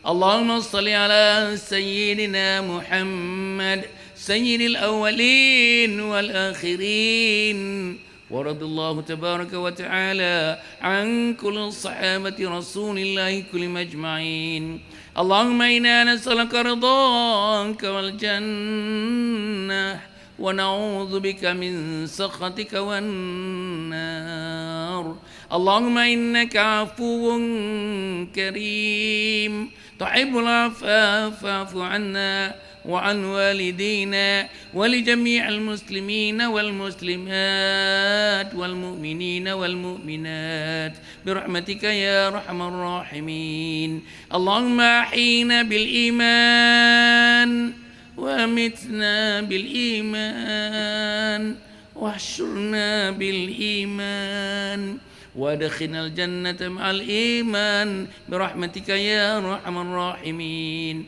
ربنا ظلمنا أنفسنا وإن لم تغفر لنا وترحمنا لنكونن من الخاسرين ربنا هب لنا من أزواجنا وذرياتنا قرة أعين واجعلنا للمتقين إماما يا حنان يا منان يا حنان يا منان يا بديع السماوات والأرض يا ذا الجلال والإكرام يا ذا الجلال والإكرام Ya Allah ya Tuhan kami, Engkau ampunkan dosa-dosa kami wahai Allah. Engkau mengampunkan dosa kami buat hari ini, buat yang lepas dan yang akan datang. Ampunkan dosa ayah dan bonda kami yang kami cinta kasih dan sayang kepada mereka. Ampunkan dosa istri kami dan suami kami. Ampunkan dosa anak laki-laki kami yang kami lahirkan dan anak perempuan yang kami lahirkan, yang kami peluk dan cium mereka semasa kecilnya. Tetapi kami tidak ada lagi pembelaan terhadap mereka. Kami tidak terus mendidik mereka wahai Allah. Mereka tidak bersama-sama dengan kami wahai Allah. Mereka tidak bersama-sama untuk mengagungkan Islam. Mereka tidak mengamalkan Islam sebahagiannya wahai Allah. Ya Allah ya Tuhan kami, lembutkan hati mereka wahai Allah. Lembutkan hati anak-anak muda ini wahai Allah. Lembutkan hati remaja-remaja ini wahai Allah. Supaya mereka takut kepada Engkau wahai Allah. Supaya mereka takut kepada azab yang Kau datangkan kepada kami semua nanti wahai Allah. Supaya mereka takut tidak mengakukan, tidak mengembangkan dan tidak menghidupkan sunnah Nabi Muhammad sallallahu alaihi wasallam. Ya Allah, ampunkan kami wahai Allah. Ampunkan kami wahai Allah, ampunkan kami wahai Allah. Majlis ini berjalan dengan baik. Dengan hujan yang Kau turunkan, titik-titik hujan ini menjadi saksi di hadapan Kau nanti wahai Allah. Kami datang semata-mata kami ikhlas dan jujur untuk memajukan umat Muhammad. Ya Allah, terimalah amalan ini wahai Allah. Terimalah amalan ini wahai Allah. Terimalah amalan ini wahai Allah. Kepada penganjurnya wahai Allah, kepada pengurus dan pentadbir untuk melaksanakan majlis ini wahai Allah, kepada siapa saja yang telah memberikan sumbangan, yang nyata atau tidak nyata, yang segera atau tidak segera, yang terus atau tidak terus wahai Allah, Engkau berkatilah mereka. Ampunkanlah dosa-dosa mereka wahai Allah. Ampunkanlah dosa-dosa mereka wahai Allah. Ya Allah ya Tuhan kami, sampaikan hajat mereka untuk memberi ilmu kepada insan-insan. Sampaikan hajat mereka untuk memberikan pengetahuan kepada insan-insan. Sampaikan hajat kepada mereka wahai Allah untuk mendakwahkan agama Engkau ini wahai Allah. Ya Allah ya Tuhan kami, izinkan kami bersama-sama membina negara ini, berpaksikan kepada Islam, berpaksikan kepada bangsa Melayu dan raja-raja Melayu wahai Allah. Ya Allah, Engkau perkenankanlah apa yang kami lakukan ini wahai Allah. Engkau perkenankanlah apa yang kami lakukan ini wahai Allah. Tentulah banyak silapnya, Kau betulkanlah wahai Allah. Tentulah banyak yang tidak mengiriskan garisan yang Kau izinkan, Kau kembalikan kami ke pangkalnya wahai Allah. Ya Allah ya Tuhan kami, Engkaulah Nabi, Engkaulah yang menundurkan Nabi Muhammad sallallahu alaihi wasallam. Nabi akhir zaman, selepas ini tidak akan ada Nabi lagi wahai Allah. Ajaran Nabi perlu kami sambung, perlu anak cucu kami menyambungnya wahai Allah. Tapi bagaimana mereka nak menyambung kalau mereka tidak mengamalkan Islam, kalau mereka meninggalkan Islam, kalau mereka tidak minat kepada Islam, kalau mereka mencabar keislaman mereka wahai Allah. Ya Allah ya Tuhan kami, Kau redailah apa yang kami lakukan ini wahai Allah. Kau hidupkan kami dalam Islam, matikalah kami dalam Islam. Engkau hidupkan kami dalam iman, matikalah kami dalam iman. Engkau hidupkan kami dalam takwa, matikalah kami dalam takwa. Engkau hidupkan kami dalam ihsan dan matikalah kami dalam ihsan. Ya Allah, bila malaikat maut datang bertemu dengan kami, datang bertemu dengan penganjur-penganjur majlis ini, datang bertemu dengan ibu dan ayah, adik, abang dan kakak kami, pakcik dan makcik kami, seluruh anggota keluarga yang dekat yang jauh dan teman-teman dan sahabat kami seluruhnya wahai Allah. Matikan kami dengan kalimat la ilaha illallah Muhammadar Rasulullah. Matikan kami dengan kalimat la ilaha illallah Muhammadar Rasulullah. Bila malakal maut mencabut nyawa kami nanti, wahai Allah, lembutkan lidah kami, lembutkan bibir kami dan seluruh anggota pengucapan kami untuk mengucapkan asyhadu an la ilaha illallah wa asyhadu anna Muhammad. Jangan kau keluarkan lidah kami nanti, wahai Allah. Jangan kau keluarkan bibir kami nanti, wahai Allah. Jangan kau matikan ingatan kami terhadap Engkau dan kebesaran Engkau, wahai Allah. Ya Allah, ya Tuhan kami, terimalah apa yang kami lakukan ini, wahai Allah. Terimalah doa yang kami bacakan ini. Terimalah doa yang kami sebutkan ini, wahai Allah.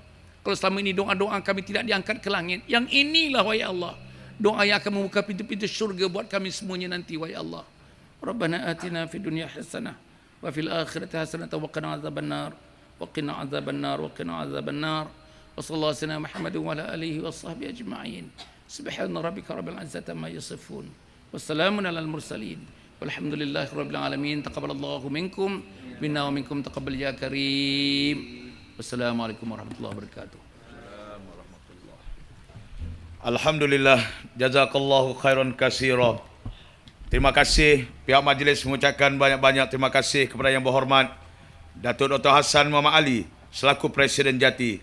Tuan-tuan yang saya kasih sekalian, alhamdulillah pada malam ini kita bersyukur kepada Allah Subhanahu wa taala kerana menjadikan seorang insan yang berani menegakkan kebenaran, ya Allah. Ya Allah, ya Tuhan kami, segala apa yang dibacakan oleh kita tadi, ya Allah, mudah-mudahan Allah akan memakbulkan permintaan kita, insya-Allah.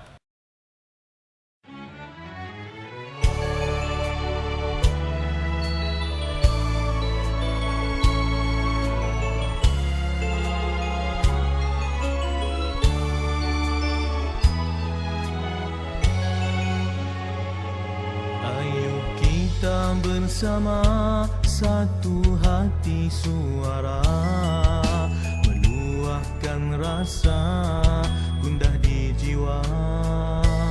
Gejala melanda akidah umat dicabar, marilah kita pertahankannya. Bersatu suara dan satu usaha, bergandingan tangan menggapai cita. Tiada mustahil jika umatnya teguh bersama, dengan keizinan Allah yang Maha Esa. Andainya warga bersatu kan gentar seteru, angin sengketa pun takkan mampu bertiup. Keimanan yang utuh tidakkan mudah runtuh, biarpun dihasut musuh-musuh agama.